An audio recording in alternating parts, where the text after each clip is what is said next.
Israel और Iran के बीच लागू सीजफायर, दोनों देशों के हामी भरने पर युद्ध विराम पर बनी सहमति। 12 दिनों तक चली इजरायल और ईरान के बीच ये जंग। अमेरिकी राष्ट्रपति ट्रंप ने पहले ही कर दी थी सीजफायर की घोषणा। डोनाल्ड ट्रंप ने एक्स पर पोस्ट कर दी थी युद्ध विराम की जानकारी। ट्रंप ने लिखा था कि जब इजरायल और ईरान अपने अंतिम मिशन को पूरा कर लेंगे तब युद्ध विराम प्रभावी हो जाएगा।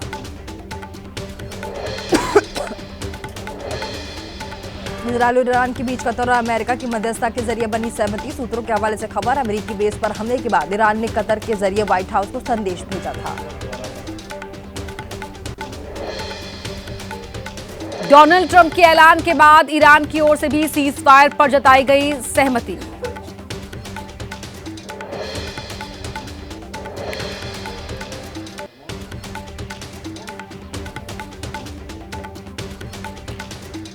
तो ईरान ने इजराइल पर फिर दागी मिसाइल और अब युद्ध विराम पर भरी हामी।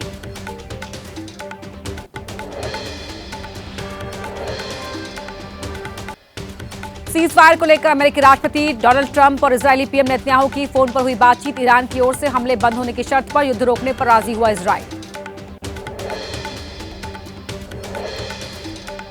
इससे पहले ईरान ने कतर में अमेरिकी एयरबेस पर दागी थी 19 मिसाइलें। न्यूक्लियर साइट पर अमेरिका के हमलों को लेकर ईरान का पलटवार। अमेरिका ने किसी भी नुकसान से किया इनकार। अल उदीद एयरबेस पर ईरान की मिसाइल अटैक को लेकर कतर का बयान। कहा, हमारे एयर डिफेंस सिस्टम ने ईरानी मिसाइलों को समय रहते ही रोक दिया।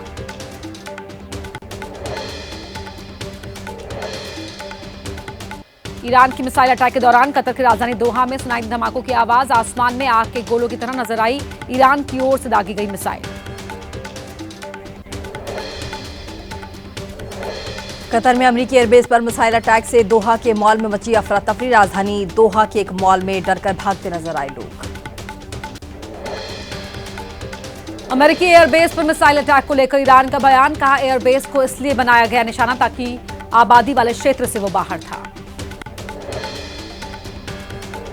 अमेरिकी एयरबेस पर ईरान के मिसाइल दागने की कतर ने निंदा की। सभी पक्षों से बातचीत का आग्रह किया। कुछ देर बंद रहने के बाद कतर ने फिर से खोला अपना एयर स्पेस।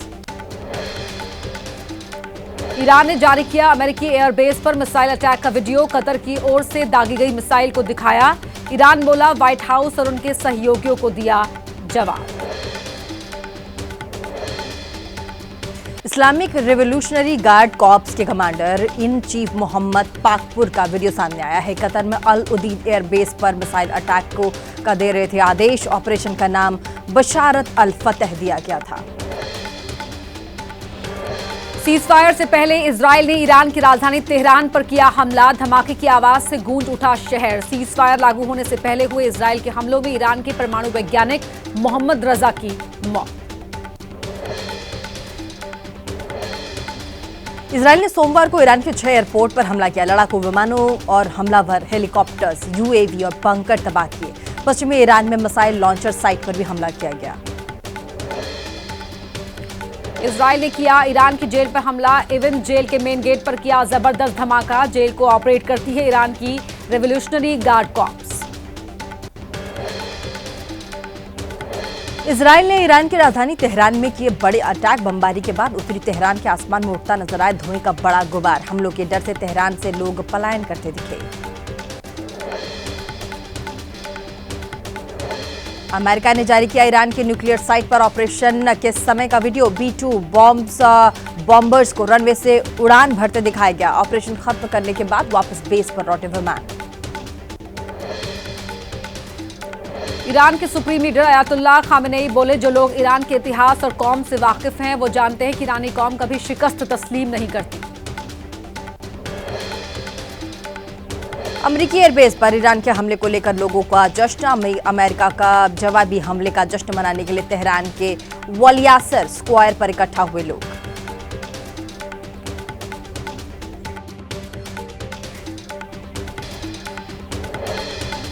पश्चिम बंगाल उपचुनाव में टीएमसी की जीत हुई है। बीजेपी प्रत्याशी की 50,000 से ज्यादा वोट से हार। टीएमसी ने कहा, लोगों के प्यार और ममता के विकास की राजनीति ने दिखाई अपनी जीत। कालीगंज उपचुनाव के नतीजों के बाद हुए बम धमाके में 13 साल की लड़की की मौत। एक आरोपी गिरफ्तार। ममता बनर्जी ने जताया दुख। सख्त कार्रवाई के दिए आदेश। कालीगंज में बम के छर्रे लगने से लड़की की मौत। पुलिस के मुताबिक दो गुटों के बीच प्रतिद्वंदता है। वजह टीएमसी कैंडिडेट की जीत की रैली के दौरान फेंका गया था बम। कालीगंज से निर्वाचित टीएमसी प्रत्याशी नादिया अलीफा ने कहा, मुझे शर्म आ रही है, नहीं होनी चाहिए ऐसी घटना। आरोपी के खिलाफ होगी कड़ी कार्रवाई।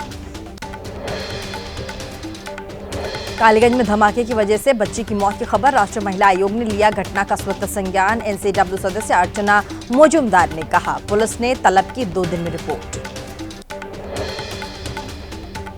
टीएमसी नेता कुणाल घोष ने इस मामले को लेकर दुख व्यक्त किया। कहा, जांच जारी, आरोपियों को मिलेगी सख्त सजा।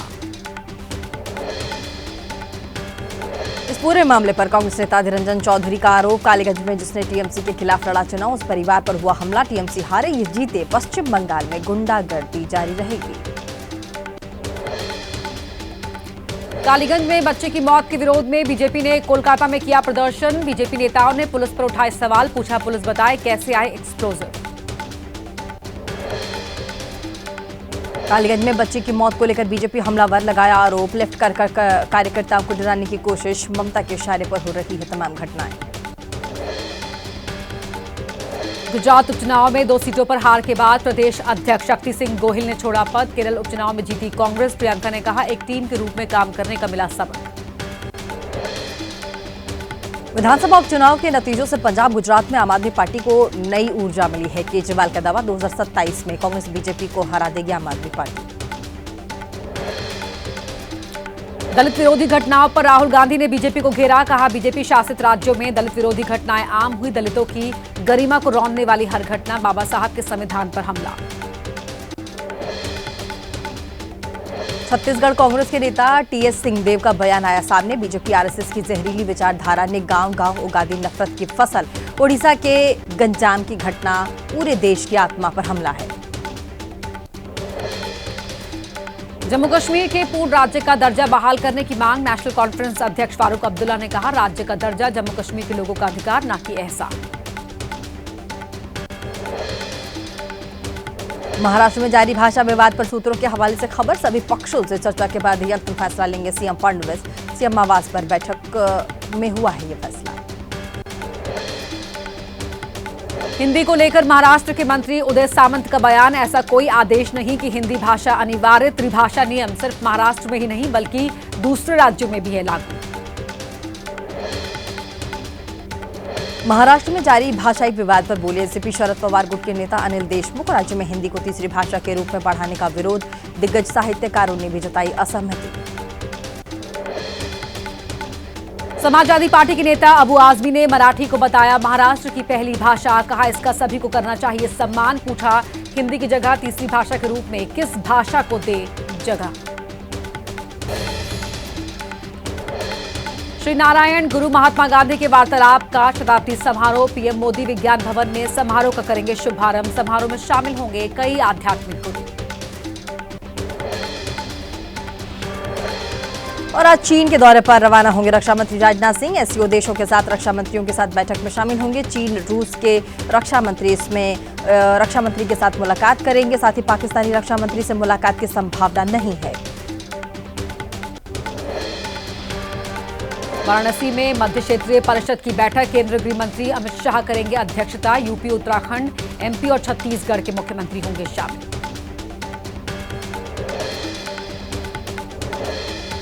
आज मध्य क्षेत्रीय परिषद की बैठक होगी। वाराणसी में केंद्रीय गृह मंत्री अमित शाह ने काल भैरव मंदिर में पूजा अर्चना कर साथ में मौजूद थे यूपी के मुख्यमंत्री योगी आदित्यनाथ।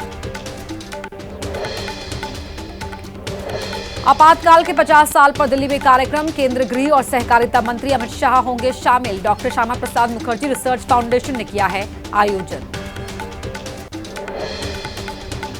नीतीश की अध्यक्षता में आज बिहार कैबिनेट की बैठक। 94 लाख गरीब परिवारों की आर्थिक मदद पर हो सकता है फैसला। 2023 की जाति जनगणना में किया गया था चिन्हित। तेज प्रताप यादव ने बताया जान का खतरा। बीजेपी नेता प्रभाकर मिश्रा ने कहा, तेज प्रताप बताए उन्हें उनकी जान को किससे है खतरा। उनकी पार्टी और परिवार में फैल गया है रायता। तेज प्रताप के बयान पर बोले जदयू प्रवक्ता अभिषेक झा। तेजस्वी बताए किसने किया तेज प्रताप का राजनीतिक कत्ल, किसने की उनके खिलाफ साजिश। उपराष्ट्रपति जगदीप धनखड़ आज बिहार के दौरे पर मुजफ्फरपुर कॉलेज के स्थापना दिवस में बतौर चीफ गेस्ट होंगे शामिल। छात्रों और संकाय के सदस्यों को करेंगे संबोधित। भारत चीन ने की द्विपक्षीय संबंधों की समीक्षा। बीजिंग में एनएसए अजीत डोभाल की चीनी विदेश मंत्री वांग यी के साथ हुई बैठक। एनएसए ने आतंकवाद का मुकाबला करने पर दिया जोर। दिल्ली में मुख्यमंत्री रेखा गुप्ता सरकार एक दिन में भरेगी सड़कों के 3400 से ज्यादा गड्ढे। पीडब्ल्यूडी आज चलाएगा मुहिम। मंत्री प्रवेश वर्मा ने कहा दिल्ली की सभी एजेंसी इसमें शामिल होंगी। जजों की आचार संहिता को लेकर आज संसदीय समिति की बैठक। स्टैंडिंग कमेटी की चेयरपर्सन बीजेपी सांसद ब्रजलाल ने कहा न्यायिक जवाबदेही पर होगी चर्चा। स्वच्छ ऊर्जा की दिशा में अदानी समूह ने बड़ी पहल की है। गुजरात के कच्छ में देश का पहला of grid 5 megawatt green hydrogen plant शुरू हुआ है। पूरी तरह सौर ऊर्जा से चलता है ये प्लांट में बैटरी एनर्जी स्टोरेज सिस्टम भी लगाया गया है। राजा रघुवंशी मर्डर मामले में एक और गिरफ्तारी। प्रॉपर्टी डीलर शिलोम को शिलोंग पुलिस ने किया अरेस्ट। पुलिस ने उसके घर से डीवीआर जब्त की।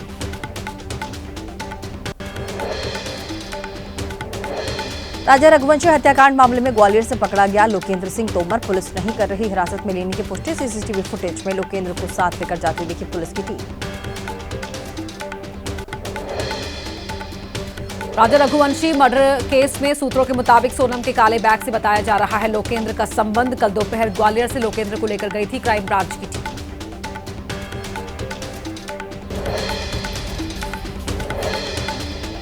आज दिल्ली एनसीआर में दस्तक दे सकता है मॉनसून। मौसम विभाग ने जारी किया येलो अलर्ट। तेज आंधी के साथ हो सकती है बारिश। मौसम विभाग ने जारी किया झारखंड, बिहार, छत्तीसगढ़, मध्य प्रदेश में मध्यम से भारी बारिश का अलर्ट। वहीं राजस्थान, कोंकण, गोवा, तटीय कर्नाटक में भी भारी बारिश की आशंका। गुजरात के सूरत में भारी बारिश की वजह से बिगड़े हालात। जलभराव को देखते हुए स्कूलों में की गई छुट्टी। बारिश की वजह से शहर के निचले इलाकों में जलभराव। मुंबई में भी सोमवार को मौसम ने ली करवट। शहर में झमाझम बारिश। निचले इलाकों में बारिश की वजह से भरा पानी। राजस्थान के बारां में भारी बारिश की वजह से थाने के अंदर जलभराव। भंवरगढ़ थाने में करीब 4 फीट तक भरा पानी। थाने के अंदर रखे कंप्यूटर और जरूरी कागजात पानी में डूबे। मध्य प्रदेश के गुना में भारी बारिश की वजह से बाढ़ जैसे हालात बन गए। रिहायशी इलाकों में भरा पानी। सड़कें बनी तालाब। घरों में पानी भर जाने से तमाम जरूरी सामान पानी में भीगकर खराब हो गए। मध्य प्रदेश के गुना में भारी बारिश की वजह से उफान पर बरसाती नदियां। हालात बिगड़ता देख बुलाई गई एसडीआरएफ की टीम। जिला प्रशासन लगातार कर रहा है प्रभावित इलाकों की मॉनिटरिंग। मध्य प्रदेश के मुरैना में भारी बारिश से तालाब बना शहर। वहीं घरों के अंदर घुसा बारिश का पानी। बारिश के पानी के साथ शहर की गंदगी भी बहकर घरों के अंदर पहुंची। मुरैना में बारिश से बिगड़े हालात को लेकर लोगों का प्रदर्शन। नगर परिषद कैलारस के वार्ड संख्या 7 में जलभराव की वजह से लोग परेशान। पानी की निकासी का सही इंतजाम नहीं होने से लोग नाराज। पश्चिम बंगाल के मेदिनीपुर में भारी बारिश के कारण पुल को नुकसान। मिट्टी धंसने की वजह से ढह गई पुल की दीवार। पीडब्ल्यूडी ने शुरू की पुल की मरम्मत का काम। ओडिशा के मयूरभंज में बोट में सवार होकर शादी के लिए पहुंचा दूल्हा। सुवर्ण रेखा नदी का जलस्तर बढ़ने से इलाके के कई गांवों में आई बाढ़। भारी बारिश की वजह से सड़कें हुई जलमग्न। भारी बारिश की वजह से श्रावस्ती में बाढ़ जैसे हालात। सड़क के ऊपर बह रहा तकरीबन 2 फीट पानी। जान जोखिम में डालकर आवाजाही को मजबूर हुए लोग। झांसी में नदी में फंसा बालू से भरा डंपर। बालू लेकर नदी से बाहर आ रहा था ट्रक ड्राइवर। जलस्तर बढ़ने की वजह से नदी के अंदर ही फंस गया डंपर। ड्राइवर ने बमुश्किल बचाई जान। यमुनोत्री पैदल मार्ग पर भूस्खलन होने से कई लोग दबे। मलबे में दबने से 2 लोगों की मौत की खबर। एक घायल यात्री को पहुंचाया गया अस्पताल। आज भी जारी रहेगा राहत और बचाव का काम। चमोली में बद्रीनाथ नेशनल हाईवे पर लैंडस्लाइड। पहाड़ी से हाईवे पर गिरी चट्टान। यहां पर भारी बारिश की वजह से दरक रहे हैं पहाड़। यात्रियों को सावधानी के साथ सफर करने की हिदायत। इटावा की घटना पर अखिलेश यादव ने की आरोपियों के खिलाफ सख्त कार्रवाई की मांग। कहा, हमारा संविधान जातिगत भेदभाव की नहीं देता है इजाजत, कार्रवाई नहीं हुई तो होगा आंदोलन। लखनऊ में सौतेला पिता ने अपनी बेटी की ली जान, चाकू से हमला करके हत्या की। पुलिस ने आरोपी को गिरफ्तार किया। पारिवारिक विवाद के चलते वारदात को अंजाम दिया गया था। इंदौर दौंड एक्सप्रेस में महिला यात्री की 40 लाख रुपए की ज्वेलरी चोरी। सीसीटीवी के आधार पर पुलिस ने चोर को मुंबई से किया अरेस्ट। इंदौर से लोनावला के लिए जा रही थी महिला। गोरखपुर में बीजेपी विधायक फतेह बहादुर सिंह की कार हादसे का शिकार, विधायक के हाथ में हुआ फ्रैक्चर। लखनऊ जाते समय हुआ एक्सीडेंट, 2 सुरक्षा गार्ड और ड्राइवर भी घायल। लखनऊ में ट्रेन की छत पर चढ़े युवक की हाईटेंशन लाइन की चपेट में आने से मौत। चारबाग रेलवे स्टेशन का ये घटना, मामले की जांच में जुटी है जीआरपी। मध्य प्रदेश में पांडुंडा मुल्ताई सीमा पर आम से भरा ट्रक पलटा, करीब 7 लाख रुपए के आम लूट ले गए लोग। हादसे में घायल ड्राइवर की मदद की बजाय आम लूटने लगे गांव वाले। भारत ने लीड्स टेस्ट में इंग्लैंड को दिया 371 रन का लक्ष्य। दूसरी पारी में भारत ने बनाए 364 रन। ऋषभ पंत और केएल राहुल ने लगाई सेंचुरी, लेकिन भारत के आखिरी 5 विकेट सिर्फ 31 रन पर गिर गए। 371 रन के लक्ष्य का पीछा करते हुए इंग्लैंड ने चौथे दिन बिना विकेट खोए 21 रन बनाए। टेस्ट के आखिरी दिन आज इंग्लैंड को जीत के लिए 350 रन और चाहिए, वहीं भारत को 10 विकेट लेने होंगे। लीड्स टेस्ट में ऋषभ पंत ने रचा इतिहास। इंग्लैंड के खिलाफ लगातार दूसरी पारी में लगाई सेंचुरी। टेस्ट की दोनों ही पारियों में शतक लगाने वाले पंत 7वें भारतीय बल्लेबाज बने। टीम इंडिया के ओपनर केएल राहुल ने लीड्स टेस्ट में अपने करियर का 9वां शतक लगाया। इंग्लैंड के खिलाफ 137 रन की पारी में राहुल ने 18 चौके मारे, वहीं ऋषभ पंत के साथ 195 रन की साझेदारी खेली। टीम इंडिया के captain Shubman Gill Leeds test की दूसरी पारी में सस्ते में आउट हो गए। पहली पारी में सेंचुरी लगाने वाले गिल ने बनाए 8 रन।